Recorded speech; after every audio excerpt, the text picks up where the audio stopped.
guys and gals? Never here from Drake Wing Gaming, and something on Twitter, the Gaming Dragon. Today I'm coming back at you for Let's Play episode of Tian Wei. And let's go ahead and jump right back in, shall we? Alarm chain, you were up, and let's go. Let's see what this new stranger does to these two troublesome brothers, shall we? Quite the boastful man you are, rich guy. Rich guy?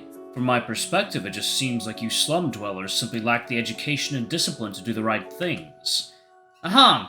This guy means business. Finish him off first, then we'll deal with that wimpy husky. Alright. Who are you calling wimpy? And I'm not a husky. Don't call me a husky. You got the rice wrong, okay? Ahong stood side by side with his brother and began a standoff with the new arrival. The tension thickens in the air, to the point that even the smallest drop of water could be the bell for this war. 2 against 1? Very well. I'll take you both on. Don't cry if you get beaten up by us. Don't cry. Who will be the one getting beaten up isn't clear yet. With a lunge, both sides attacked at the same time, and a wave of wind from fists rushed through the narrow path. 1 second later...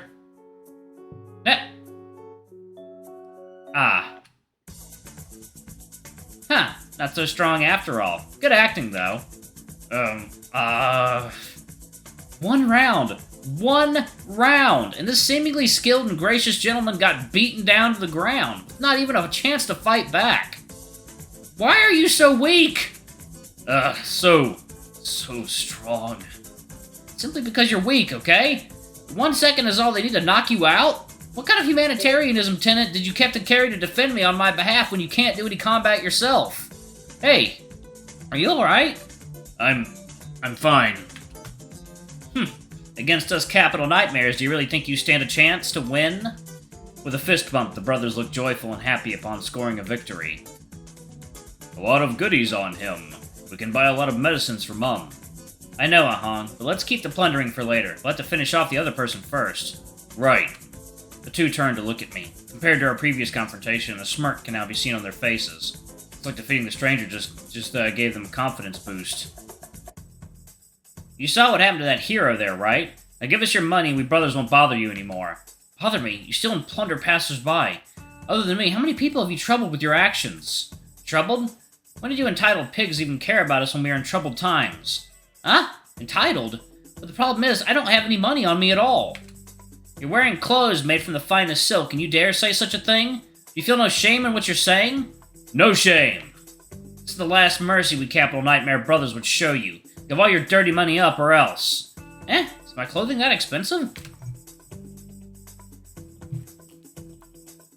But, back to the situation. I really don't have much money at all, and this robe's from Sally. But even if I said that, these two won't believe it at all.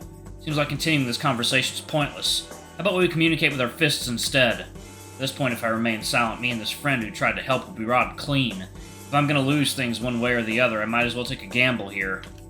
If you have an absolute reason to get money through these dirty means, then I won't ask you to leave. But I won't be handling all my belongings all over to you so easily either. After a brief moment of processing, I finally reached a decision. Since neither of us are backing down, how about a bet? The loser listens to the winner. How? Really think you can 1 versus 2 us? If you lose, then let me and this gentleman go, and promise me one thing. If I lose, then I will be happy to give you everything that's valuable on me. Quite a considerate term you have. How's that? You have 2 on your side, while I'm all alone. This term is to your advantage, right? Or are you scared? Who's afraid of whom? Looks like you're halfway into your own coffin already. Can't say who'll be the first one in the coffin yet. Let's prove it with our skills first. Big bro, seems like this guy's a tough bone. Be careful. Big bro? That midget is the older brother? Aha! Shut it! The midget yelled angrily at the bloke to the side and turned back to me, but now with a smile of appraisal on his face, seemingly impressed at my act of defiance. I'm liking you already. If it wasn't for the situation today, maybe we would have been friends. I'm gonna be honest here. I'm starting to like you two as well, but let the fists do the talking first. And then we could talk about being friends and all. What the fuck? Y'all are talking about fighting each other and then being friends after? Okay. I mean, that does sound like a very, stereotypical, journey to the west kind of thing. I began adjusting my breathing and carefully analyzed the positioning and stance of the Feihong brothers. In a street-side fight like this, there are no judges, timer, or anyone to call out on this battle, which meant the fight could begin at any time. But exactly because it's on the streets, many develop their own special style of fighting for survival. This combat style is no flair, no rhythm, but within thickness lies a hint of thinness. Oh, okay. This is a style that imbibes itself from many martial arts. Ho! And in Moro, it's better known as, you little ruffians, go and have a lie down. Street-side style. The catapulting launched and a strong force channeled into their fist. They were aiming for a one-hit KO, but I was already prepared for their sudden movements. I parried beforehand and blocked their strikes.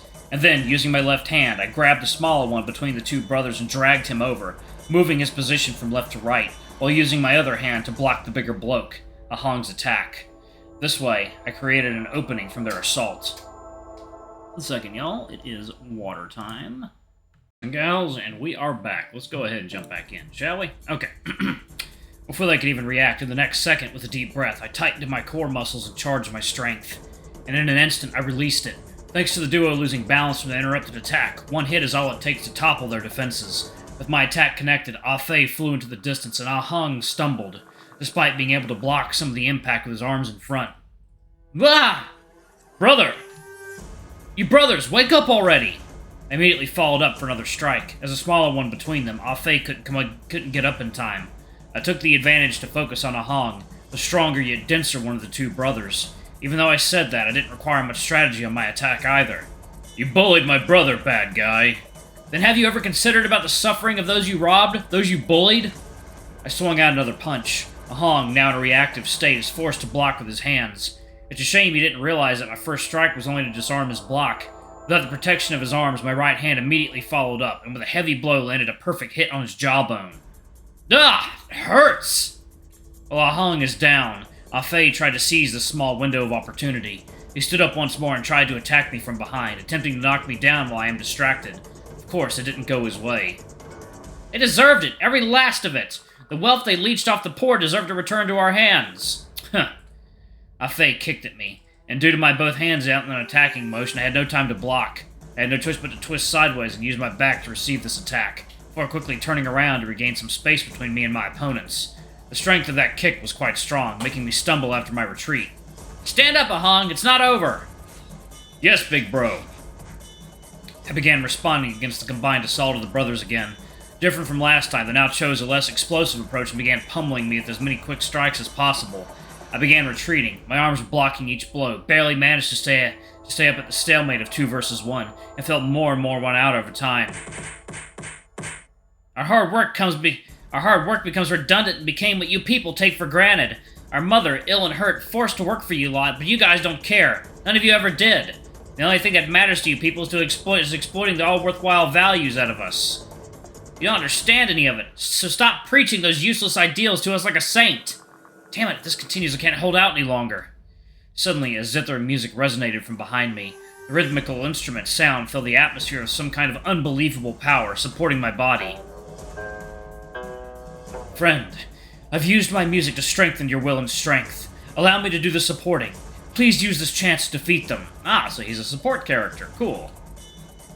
The green cat, who was just defeated, sat there, ignoring the dirtiness of the ground, and began stringing music with his zither, causing melodies of harmony and balance to echo under his fingertips. Under his melodious music, I felt that sense of tiredness cleansed from my aching body. What kind of power is this? Well, I can't really care about that right now. With the power of the Zither music flowing through me, the moves from Fei Hong brothers look slower in my eyes, and I can clearly see openings from their movements. As I tried to attack this time, I grabbed their wrists and threw them away into the distance heavily.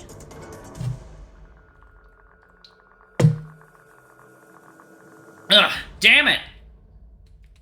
So you're saying I don't understand? What total bullshit! I lunged forward and threw a jab at both the raccoons' noses heavily. I understand this feeling so well. Too well. Better than anyone even. But why would you think that the only ones working hard in this world are only you guys? Ugh! Everyone's working as hard as they can in their lives. For their lives, they're just working hard. Just like your mother. It's like what you said. She forced herself to work despite her illness. Then why is she trying so hard? Why is she willing to sacrifice her well-being? I don't really know when the music will end, so before the brothers could recover, I followed up, swinging my fists. And what you're doing is simply denying other people's hardships and trample over their efforts for your life. And you plan to use these dirtied wealth you took to cure your mother? Don't make me laugh. Do you really think your mother wants that from her own children? If you're not striving for something better for yourselves, stop blaming the hardship in your life on other people. Think about what you could have done, and why you chose to not try it in the first place. Boom. Ugh. Ah! Batman sound effects. With a heavy blow on both Ah Fei and Ah Hong's faces, the impact sent both of them flying out of the alley and landed on the ground at the entrance. I stood there, gasping, with sweat flowing from my forehead, looking at the fallen duo. I could finally breathe out a sigh of relief. Soon after, the music stopped beside me. I turned to the sound's direction and saw the green cat there, smiling tiredly at me. My name's King Ku. What's yours? Tex. A pleasure to meet you. Thank you for your assistance, Tex. If it weren't for you, I would have been in a lot of trouble. Even though I want to point out that you barged into this situation in the first place, but right now is not the time. Damn it, why? I looked at the Fei Hong brothers who were returning to their consciousness and walked to them. You don't understand anything, so why would you say those things at all? Ah Fei lay there on the ground, showing a face of deep unsatisfaction, with the corner of his eyes flickering in tears. Yes, I don't understand what you guys went through, because we all had it tough. We really can't spare our time and heart to experience the same pain other people went through. Then why would you? Because I've been there, living in those hardships just like you brothers, a long time ago. I had a brother once. My parents passed away, me and my older brother were the same as you guys, living in the slums of the city, relying upon one another. We made many friends during our time there. All of them left, eventually. My brother, too. He left with them. Which is why I can say all those things, not because I'm acting as a saint, nor am I pretending to be sympathetic. It's exactly because I've been through those times of hardship, and I can understand you guys. Alright, y'all, let me, save it right there. Alright, thank y'all so much for watching. Don't forget to like, comment, subscribe, ring that notification bell, and check out our Patreon, YouTube memberships if you can. It always helps. Anyway, I love you all, and I'll see y'all in the next video. Bye-bye!